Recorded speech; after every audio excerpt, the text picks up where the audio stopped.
Alors le SAFTON, c'est la journée mondiale de lutte contre les troubles causés par l'alcoolisation fœtale.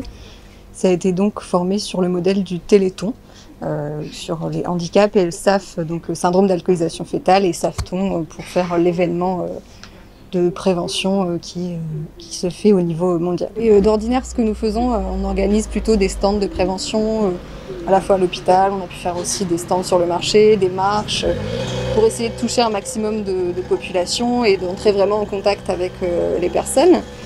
Cette année est une année un peu particulière, hein. La crise du coronavirus ne nous a pas permis d'organiser ce type d'action grand public.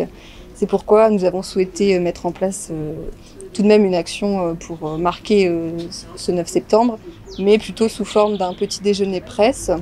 Concrètement, quel est le rôle du SAF auprès des populations? On a pu déjà mener quelques enquêtes en Guyane. Beaucoup d'enquêtes ont été aussi menées en métropole ou dans les DROM qui nous permettent déjà de mieux cibler un petit peu les freins, les leviers, les enjeux qui existent derrière cette problématique de consommation d'alcool pendant la grossesse.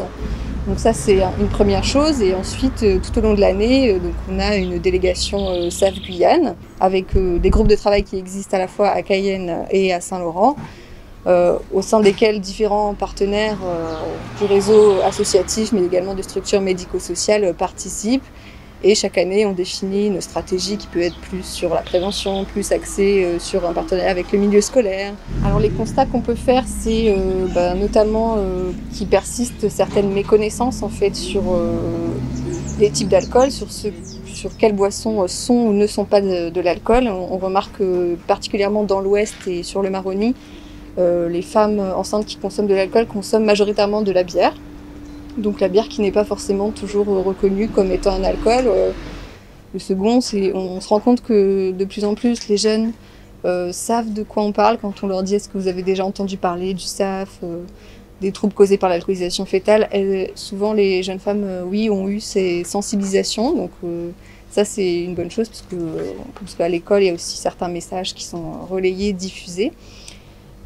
Mais voilà, on remarque aussi qu'il faut élargir notre population cible et pas seulement se concentrer sur les femmes en âge de procréer ou les femmes enceintes, mais également sur tout leur entourage, parler avec leur mari, avec les oncles, les grands-parents, les instituteurs. Enfin, vraiment, tout le monde doit porter et relayer ce message. D'accord. Et alors ici, dans l'Ouest, au niveau du CHOG, est-ce que les cas de malformations dues à une prise d'alcool pendant la grossesse sont fréquents? On en voit. Mais fréquent, j'aurais dit, on en voit. Ça, c'est sûr, on en voit, mais je ne peux pas vous donner un pourcentage, mais on en voit. Alors, pour une maman qui a pris de l'alcool, les conséquences, en fait, ça varie du début. Est-ce qu'elle a pris de l'alcool dès le début de sa grossesse? À quel moment elle a pris de l'alcool? Parce que les conséquences sont sur le fœtus peuvent être des conséquences sur le plan de la croissance du bébé. C'est-à-dire, vous aurez un bébé qui va avoir, sur la plupart du temps, un retard de croissance.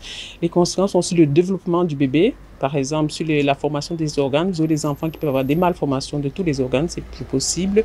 Et aussi de plus en plus sur le cerveau. Donc, vous avez des enfants qui auront ce qu'on appelle une microcéphalie, une petite tête. Non, c'est des enfants qui ont un syndrome dysmorphique, un syndrome dysmorphique plus sur le visage, associé à des malformations d'autres organes. Le slogan, c'est 0 alcool pendant la grossesse, parce que vous pouvez prendre un verre et l'enfant aura des stigmates. Peut-être que vous ne verrez pas parce que c'est pas sur le visage, mais dans son développement ou bien dans son